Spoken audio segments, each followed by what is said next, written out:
ಲಾಂಛನವನ್ನು ಬಿಡುಗಡೆ ಮಾಡಿದ್ದೇವೆ. ಕಳೆದ ವರ್ಷ ಇದೇ ಲಾಂಛನವನ್ನು ನಾವು ಹೊಸದಾಗಿ ಪ್ರಾರಂಭ ಮಾಡತಕ್ಕಂಥ ದಸರಾ ಅನೇಕ ಸವಾಲುಗಳನ್ನು ನಮ್ಮ ಮುಂದೆ ಇಟ್ಟಿತ್ತು. ಆ ಸಂದರ್ಭದಲ್ಲಿ ಒಂದು ಲಾಂಛನ ಯಾವ ರೀತಿ ಇರಬೇಕು, ಆ ಲಾಂಛನ ಶಾಶ್ವತವಾಗಿ ಇರಬೇಕು, ಹಾಗೆ ಅಂತೇಳಿ ನಾವೆಲ್ಲರೂ ಕೂಡ ಯೋಚನೆ ಮಾಡಿ ಅನೇಕ ಚರ್ಚೆಗಳ ನಂತರ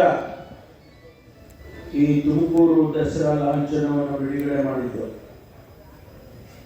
ನಾವು ಈ ಬಾರಿ ಮತ್ತೆ ಬೇರೆ ಬೇರೆ ಲಾಂಛನಗಳನ್ನು ತಯಾರು ಮಾಡಿ ನಮ್ಮ ಮುಂದೆ ತಂದಿದ್ದೆ.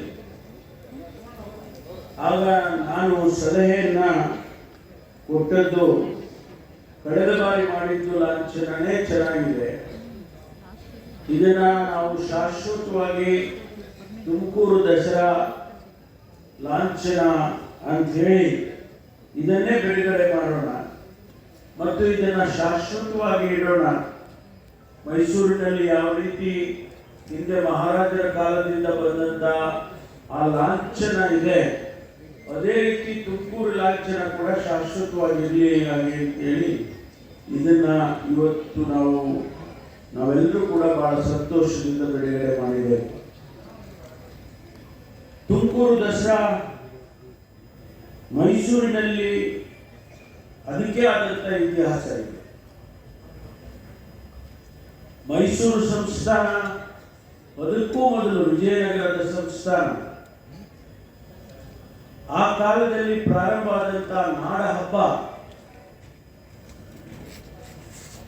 ತದನಂತರ ಮೈಸೂರು ದಸರಾ ಆಗಿ ಆದಮೇಲೆ ಇಡೀ ವಿಶ್ವಕ್ಕೆ ಪ್ರಖ್ಯಾತಿಯಾದಂಥದ್ದು.